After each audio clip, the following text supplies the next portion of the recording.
ونرحب بكم ونقدم لكم ساعة إخبارية فيها قراءة ومطالعة وتحليل لأهم الأخبار وأحدث المستجدات.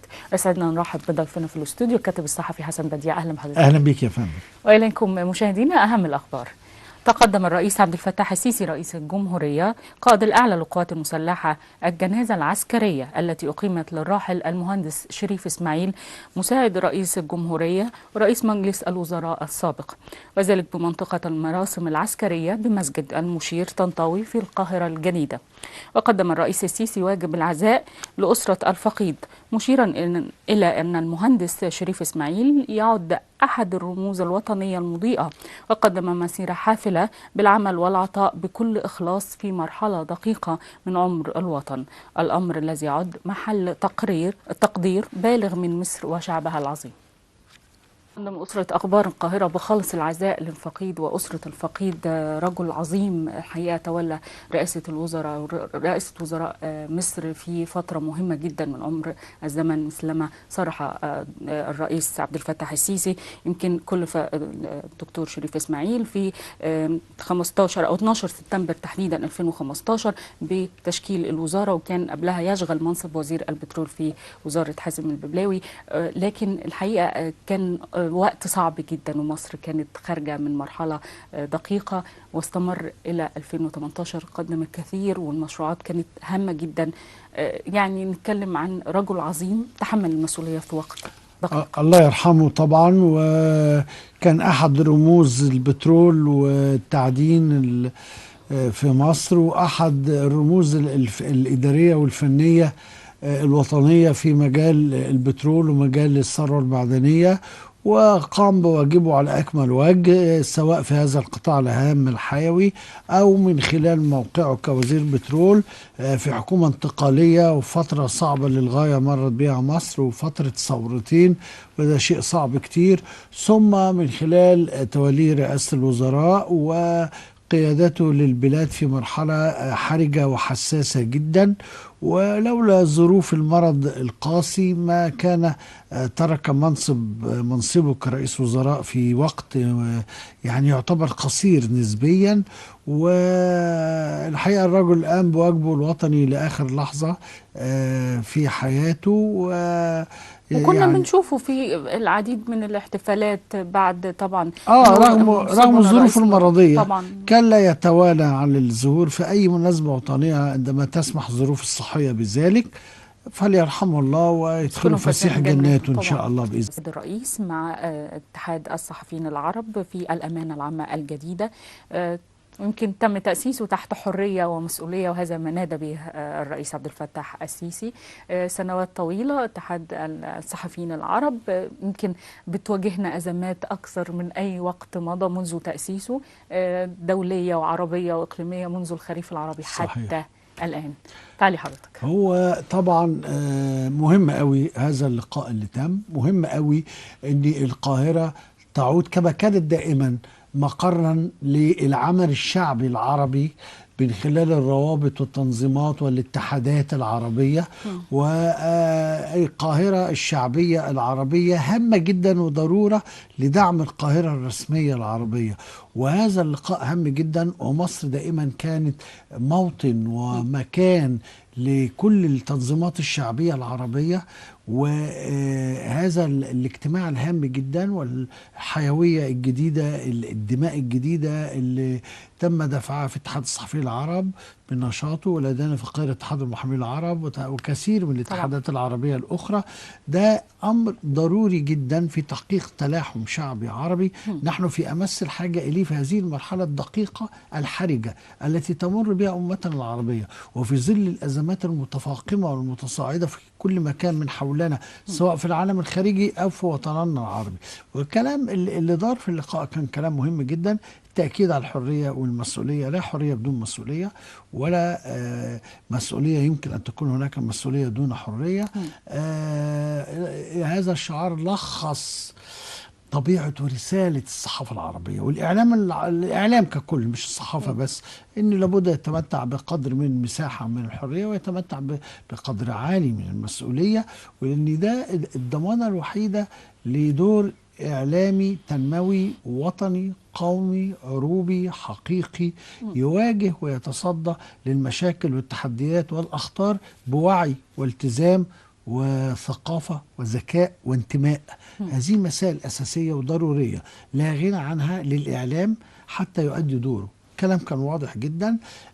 الكلام اللي أدير كمان اللي دار في اللقاء مهم جدا على أهمية العمل العربي المشترك طبعا. أهمية القضايا العربية المصرية أن يكون هناك موقف عربي موحد أساءها، أهمية تفعيل التضامن العربي، أهمية الحد من المشاكل العربية، ضرورة إنهائها. ونتمنى أن يكون العام الجديد العام الحالي 23 إن شاء الله نشهد فيه تحولات جذرية في الموقف العربي، ونشهد فيه إنهاء لملفات نزاع وصراعات وحروب وإراقة دماء في العديد من البلدان العربية.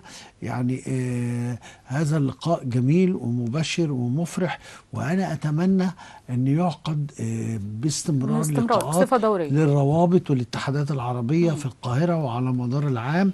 ده أمر طبيعي. القاهرة كانت دائما وستبقى عاصمة للعروبة ونبض العروبة النابض، وهذا ما يجب أن يكون. قامات صحفية عظيمة يعني منذ سنوات في مصر، وفعلا كان لازم يبقى التأسيس من القاهرة. وفكرة أن سيادة الرئيس التحديث في الصحافة، يمكن الصحافة في الفترات في ظل التكنولوجيا واستمرار التكنولوجيا وتطويرها المستمر كانت الصحافة وما زالت تواجه أزمات كثيرة في الانتشار. النهاردة عندنا عشان نقدر نمسك العصاية زي ما بيقولوا من نص، ان احنا يبقى في موضوعية في الطرح ومصداقية، وان يكون ما يبقاش في سبق تافه ممكن يوجه الرأي العام بشكل علشان المشاهدات. النهاردة في مسؤولية كبيرة جدا على الصحافة. مفيش كلام، في مسؤولية وفي التزام، واحنا في موقف حرج لا يحتمل اي عبث من اي نوع. فان شاء الله نجتاز هذه المرحله، وان شاء الله تثبت الصحافه العربيه ككل وفي القلب من الصحافه المصريه كما كانت دائما وفي كل مراحل التاريخ. والمقالات العظيمة اللي كانت من الكتاب الكبار طبعا. ونحن في حاجة مسة إلى عودة هذه الأمجاد مرة أخرى وإلى تعويض القامات الصحفية العربية الهائلة والأسماء الرنانة اللي رحلت كلها.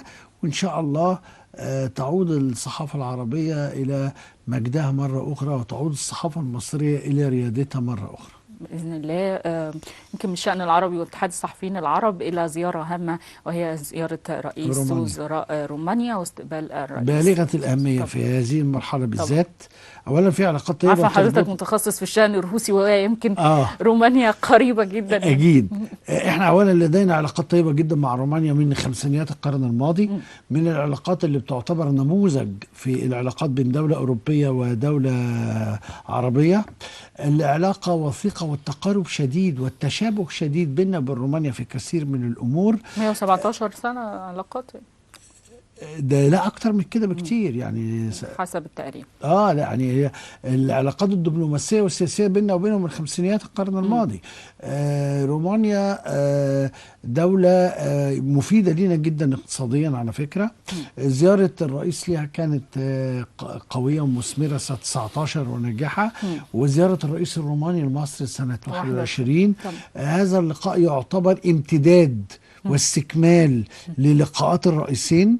التعاون مع رومانيا هام جدا في هذه المرحلة. يعني شايفين التوجه المصري واضح جدا، توجه نحو الصين، توجه نحو الهند، توجه نحو أرمينيا، يعني كنت لسه هقول لحضرتك احنا الأسبوع الماضي كان في زيارة أذربيجان طبعا يعني والهند اليوم رومانيا. هذا التوجه حميد وطني ضروري حتمي لا غنى عنه. هذا التوجه مهم جدا. احنا بدأناه عشان نكون موضوعيين برضو، بدأناه من سنة 14 ولكن بيترسخ مرحلة بعد أخرى وبيتأكد وإن إحنا نقيم سياسة متوازنة مع كل الأطراف الدولية والعالمية. يمكن بعض المشاهدين أو بيسمعوا أخبار زيارة الرئيس والزيارات المتبادلة بين دول، يمكن ما كانش معتاد علينا سماع زيارات متبادلة. صحيح. النهاردة ممكن نقول للمشاهدين إيه اللي ممكن بيتم من أسواق جديدة وزيارات جديدة. هذه الدول المكاسب التي نحصل عليها منها اعلى في رايي الشخصي من المكاسب التي المعتاد. ممكن ان نحصل عليها من دول كبرى او تسمى دول كبرى، وهي دول بتركيبتها لن تكون معنا بشكل كامل بنسبه 100% ان لم تكن معاديه.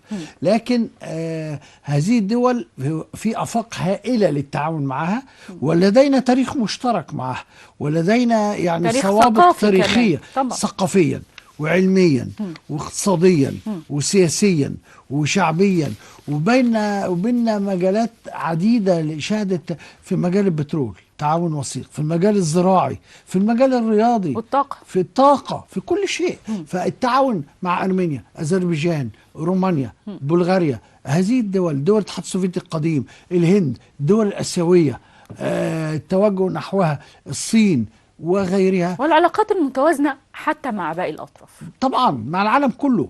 لا يجب أن نضع البيض في أي سلة واحدة ونكتفي بها. ده كانت خطيئة في السياسة الخارجية المصرية، وتحررنا من مرحلة التبعية النهارده. ودي اللي احنا بدأنا السياسة دي، احنا أصلها احنا بدأنا من خمسينيات القرن الماضي من مؤتمر بندونج في 55 وبالتالي هي دي السياسة المثلى التي تتفق مع مكانة مصر ومع عظمة مصر ومع ثقل مصر. مصر ليست دولة صغيرة وليست دولة تابعة، مصر تقود ولا تقاد، ولديها تأثير قوي في العالم الثالث ككل. وبالتالي فمثل هذا التوجه قوي جدا، حميد، محترم. وهناك تعاون شديد في مجالات اقتصادية نحن في أمس الحاجة إليها في ظل التطورات والأحداث السلبية الناتجة عن الحرب الروسية الأوكرانية، والناتج عنها تغييرات عميقة أقرب ربما تكون إلى الفوضى في المجال الاقتصادي العالمي. وبنشوف دول كبرى النهاردة في أزمات حقيقية، والأمر مرشح لمزيد من التدهور في المرحلة القادمة. والتصعيد بالضبط، يعني فيها احتمالات مواجهة عسكرية شاملة وهائلة بعد إذابة السلوج في مارس الجاي. وبالتالي لا، ده توجه جيد جدا. والتعاون مع مثل هذه الدول اللي تعتبر دول متوسطة، مش دول كبرى ولا دول صغيرة، مفيد جدا للدولتين على السواء. فنتمنى استمرار هذا التوجه مع العديد من البلدان الأخرى، هيعود بإذن الله بالفائدة على المواطن المصري وعلى الدولة المصرية وعليهم أيضا. ويمكن كانت الإشادة من الرئيس عبد الفتاح السيسي أن دولة رومانيا كانت الدولة اللي استضافت الطلاب المصريين. يعني دي برضو نقطة مهمة، زي ما حضرتك قلت، طول ما في علاقات طيبة ممكن بالضبط. حتى الرعاية في بالضبط. على فكرة في نسبة طلاب مصريين عالية نسبيا في روسيا جامعات رومانيا وروسيا وفي روسيا طبعا. هو اللي في روسيا ما فيش مشاكل، هم اللي تأثروا بتوع أوكرانيا، فكانت نسبة عالية جدا. وفي رومانيا في نسبة طلاب مصريين عالية جدا على فكرة. فده موقف جيد جدا ان تكون لك علاقات طيبة بكل الدول، بحيث تستطيع حماية رعاياك وتقديم خدمات والارتقاء ببلدنا في العديد من المجالات. أكيد سبق واحنا اتكلمنا عنه يا أستاذ حسن، المجالات عنده ويمكن نفس المجالات أو في نفس التخصصات. احنا بنتكلم عن التكنولوجيا والتعليم والشباب والرياضة والغاز والبنية التحتية طبعا والزراعة، مجالات هامة جدا جدا. والاستثمارات، حتى في استثمارات. ويمكن رئيس الوزراء الروماني قال من أفضل من المصريين لوضع القواعد التجارية. هذا يعني التعليق والتصريح هام للغاية. هذا التصريح يبين أهمية مصر، بيبين مكانة مصر، بيبين خبرة مصر، بيبين إن هي المفتاح لأفريقيا وهي المفتاح للعديد من البلدان العربية، وإن مصر دولة يمكن أن تنعش اقتصاد أي دولة أخرى على فكرة من خلال التعاون المشترك والتنسيق المشترك والاستثمار المشترك. وهو يعلم إمكانيات مصر وقدراتها هائلة، وبالتالي أن التعاون مع مصر في هذه المجالات الحيوية في هذا التوقيت الصعب اللي فيه أزمات اقتصادية عالمية، ده ما فيش كلام، بيعود بالخير على الشعب المصري وعلى الشعوب الأخرى، على الشعب الروماني، على أي شعب بلده أو حكومته تتعاون مع مصر في هذه المجالات.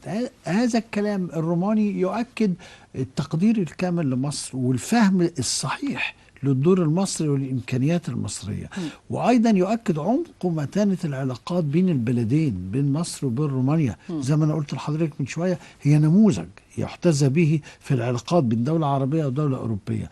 الكلام مفيد جدا، خاصة بيتناول الغاز، بيتناول البنية الطاقة، التحتية. بيتناول البنية التحتية، خليني بيتناول اقول، هو الغذاء. انا يمكن انا بقول مع حضرتك اهو، وبنشوف التقارير كلها وبنقرا الاخبار في كل الزيارات الخارجيه مم. ومتبادله، سواء السيد الرئيس خارج مصر او بنستقبل ضيوف مصر في الداخل. يمكن كل التصريح في كلمه واحده: التطوير في البنيه التحتيه. وحتى يمكن كان بالنسبه لي مفاجاه ان اعتراف الصين ان ده هيكون مقصد تجاري وسوق تجاري، مصر هتبقى هي البامب للتجاره في ما افريقيا، هو وده نفس التصريح. بصي، ده بيسهل كل حاجة، وبيسهل التجارة، وبيسهل التبادل التجاري، وبيسهل الاتفاقيات الاقتصادية. الصين اللي بتتكلم على طريق الحرير ده مش هيتم إلا من خلال بنية تحتية ومن خلال دور الرئيس المصري اللي طب واخدة موقع استراتيجي خطير في قلب العالم. الكلام ده كلام علمي وكلام صحيح، هم مقدرين كده وفاهمين كده صح، وعارفين إن التعاون مع مصر هيحقق مكاسب هائلة يعني لا يتخيلها احد. وبالتالي احنا نتوجه توجه حميد في ظل كمان ازمه غذاء بيعاني منها العالم كله، في ظل ازمه طاقه. طاقه بيعاني منها العالم كله، في ظل ازمات اقتصاديه عديده بيعاني منها العالم كله. من الضروري ومن الاهميه، مش عايز اقول من الحتميه، ان يتم التركيز على هذه المجالات تحديدا في العلاقات مع الدول، لكي امن الغذاء، لكي امن الطاقه، لكي استثمر لو صح التعبير يعني الازمه العالميه في الطاقه وفي الغذاء. وانا عندي الكثير من الطاقه واقدر استثمرها صح لصالحي بما يعود علي بالفائده.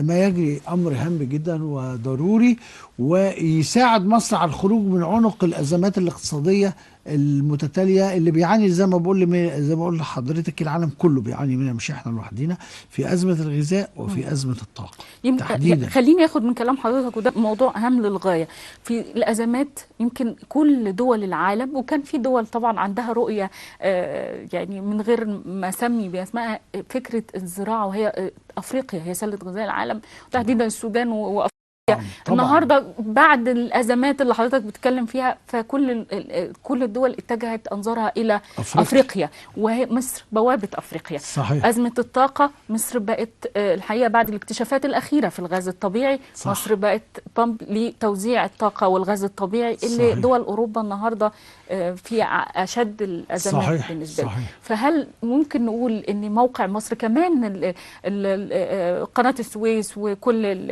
يمكن الشواطئ والهبات اللي ربنا هبها لمصر، يمكن مصادر، هل ممكن تبقى النهارده في عز الازمات الدوليه مصر تكون هي طوق نجاه بشكل مختلف؟ ما فيش كلام، طوق نجاه مش لينا بس، طوق نجاه للدول عديده اخرى من حولنا، طوق نجاه لدول عربيه ودول اوروبيه ودول افريقيه ودول اسيويه، قاطره للتنميه في افريقيا، وقاطره لانقاذ البشريه من أزمات وأمور خطيرة جدا ناتجة على هذه الحروب.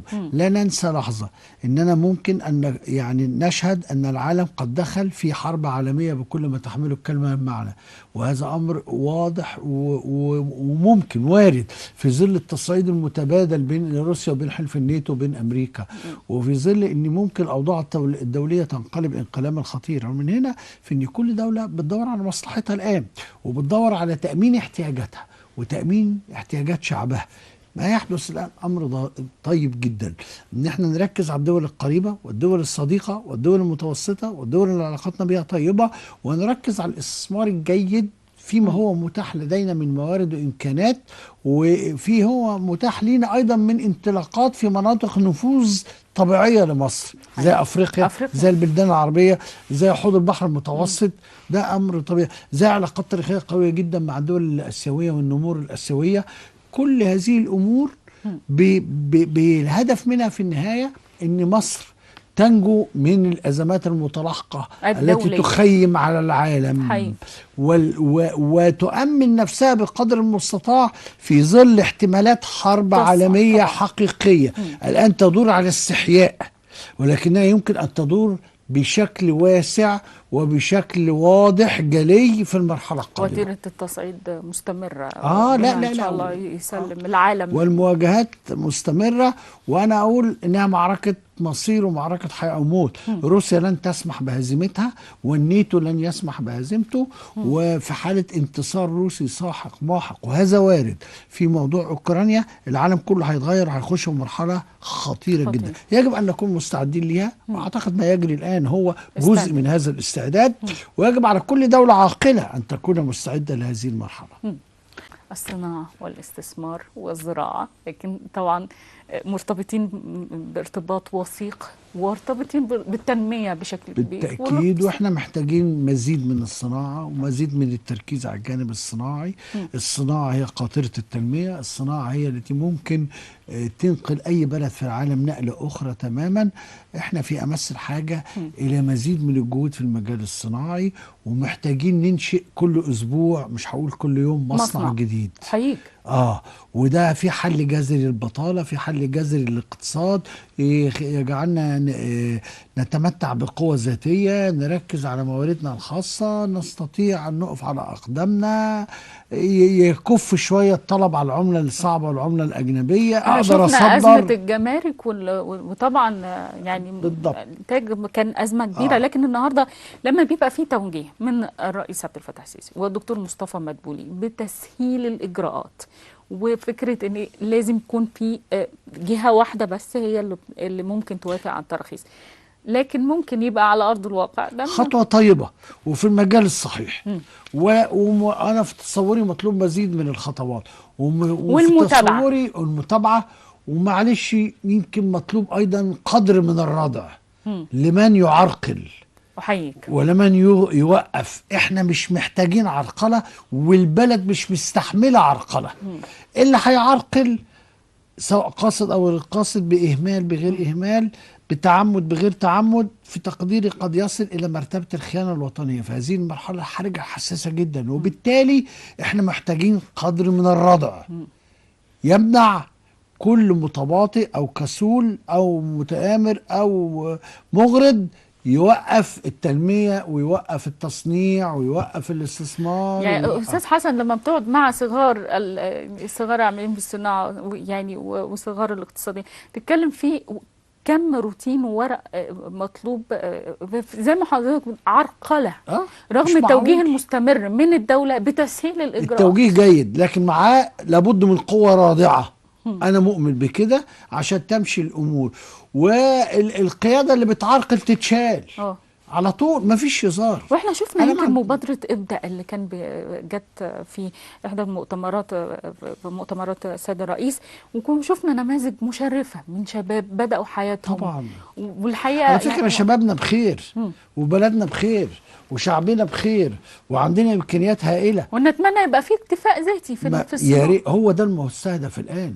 أنا يعني بقدر المستطاع أحاول أأمن احتياجاتي من الداخل على قد ما أقدر، ويكون اعتمادي على الخارج في الاستيراد من الخارج يعني قليل ومحدود على قد ما أقدر، هو في حدود المتاح والممكن، لأن ده أمر طبيعي لا غنى عنه.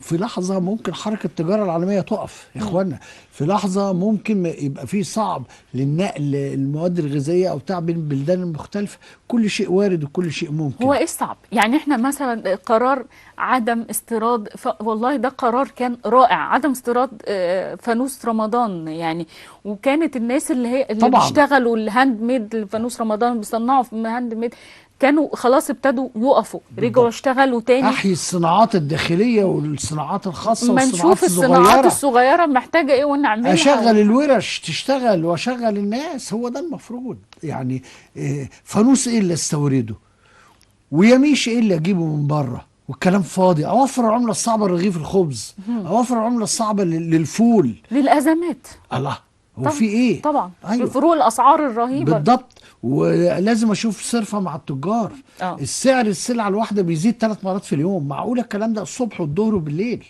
يعني احنا محتاجين ردع حقيقي. ويمكن زي ما السوشيال ميديا ليها جانب سيء في بعض الأحيان، لكن الجانب الإيجابي منها فكرة تعامل الناس بقى في تجمعات أو مطالبات ومبادرات بعدم التعامل مع بدأت فكرة المقاطعات، فكرة المقاطعة وبعض طبعا السلع والكلام ده جيد.